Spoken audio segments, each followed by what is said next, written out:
Guys, speaking of the Oscars, Patty Jenkins isn't happy, and I do want to talk about this just a little bit. So she says that she gives up at the fact that there were no women nominated for Best Director. That's a problem for her, right? So my question is, actually, first of all, the most important thing is she says she uses the typical activist phrase, which is there's a long way left to go, meaning that an activist's work is never done. But the question is, like, in today's day and age, right, when men and women is such a loosely used term for both, like, they have Best Actor and Best Actress. And that I always assumed was because men and women have very different roles in movies. But as we push towards a more androgynous society, and there were calls this year to get rid of gendered awards, right? There were those calls, but they resisted it. I bet you they go away in the next 5 years at the Oscars. Why not have... I don't know, because that would shorten the event. Why not go the other direction and have a Best Male Director and a Best Female Director? Yeah. Like, men and women clearly have different approaches to directing movies. It makes me wonder if they don't do it because there aren't enough there are lots of male directors. There aren't enough female directors to field a category. Like, all you would have to do is put out a movie, or they would have to start opening up to maybe movies that they normally think are too small for the Oscars. I'm not sure. What gets me about this generally is the fact that she's the director of Wonder Woman, right? The first Wonder Woman is great. Yeah, but the second one is not. So maybe she should pick original content. I don't know how many times I have to say this. Like, maybe directing superhero movies is not going to get you the Oscar. Maybe you have to take riskier... Well, she didn't even have a movie coming out this year. This isn't about her. This is her just virtue signaling on behalf of the women from The Woman King, Till, and what was the other one? The Women Talking or whatever, those movies or whatever. But those are also, like, as far as I know, they didn't do that well. Like, I don't understand what the bar is here. I want to point out that language here too, which is my favorite part of the article. It says female directors shut out of the category whose films were nominated in other categories include Charlotte Wells for Aftersun. I have no idea what that is. No idea. Sarah Polley for Women Talking, Gina Prince Blythewood for The Woman King, and Shinonye Chukwu for Till. Look. And Marcia Schrader for She Said. So are these all pro-feminist movies that then didn't get critical acclaim because maybe they're not that good? But also like, at what point would you diversify what you're giving your directors to work with if you really want them to have a shot at this category? They're only giving them movies that have to do with women. Yeah. Like, they're not allowing them to direct anything else. But they don't seem mad about that. No, like, that's what I don't get. Because they're so happy to tell stories about women. But that's not even the part that I thought was funny. It was the part where they referred to it as shut out, which implies to me that they think of it as a panel of old men, when the Oscars panels is one of the most diverse groups they've ever had, because they've had calls since 2017 to make their movies, to make their award casting process more diverse and more inclusive. So they have no way of doing this without saying, like, look, maybe women just didn't think your movies were very good this year. Yeah, maybe your movies aren't that good. I feel like as a director, when you are pigeonholed into only writing like Wonder Woman, Women Talking, whatever else, The Woman King, like all these pro-feminist movies, and then you're upset when feminism doesn't win you an award, you should realize that system is broken. I am totally willing to believe that some of these female directors are very qualified, very talented. There's no reason for me to doubt that. What bothers me is that they aren't taking on projects that are bigger than just completely obsessing about the fact that they're women, right? Do something bigger and bolder. Stop being like, my gender is this roadblock for everything, and therefore I have to tell female stories, and then I have to do this. Like, just do something more interesting or more unique or more authentically attached to who you are, and maybe that will convey. I think that saying that, oh, well, we're just being shut out, doesn't take ownership of the fact that maybe your project selections are not good enough. I don't even know if it's project selections. I think that, I mean, for those directors, I guess it's a selection, but those movies are never going to be directed by men again. They're never going to allow those movies to be directed by men again. Maybe those movies aren't that interesting. I mean, I have heard of some of these movies. None of them, as far as I know, are critical successes that just shattered the glass ceiling and made so much money that we're glad that we did them. Like, maybe being like, well, you're a female director, so you should talk about women.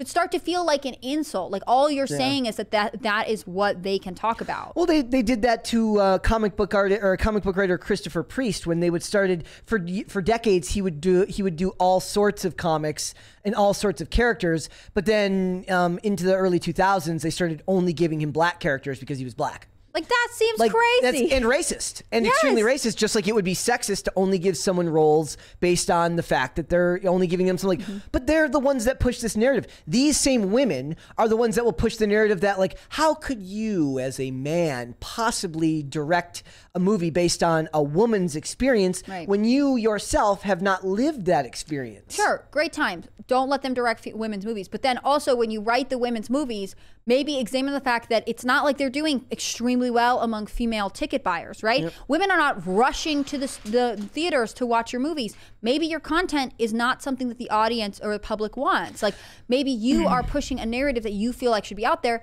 And then if people don't respond to it, don't get upset, right? And the big one for this was that the movie that won for the best director was Everything Everywhere All at Once, which starred Michelle Yeoh, who won for best actress and proved that you don't need to just make a movie about just women's issues. Well, you can have movies starring women that talk about things other than just being a woman. See, I really liked Everything Everywhere All at Once because it was a female-led story that talked about issues that everyone can identify with, but that maybe women feel uniquely, right? And it's really about a mother-daughter bond. Like, it wasn't like, go feminism, we're getting whatever, this is whatever. It's just about the concept of time and missed opportunity and all of the choices that you make and the culminations told through this lens of the multiverse. And I found that really powerful. I am sure men struggle with some of those complex issues as well. Seeing it through the female female lens, meaning the mother-daughter lens, I think is powerful. Like that was about women in a subtle way that didn't make it so like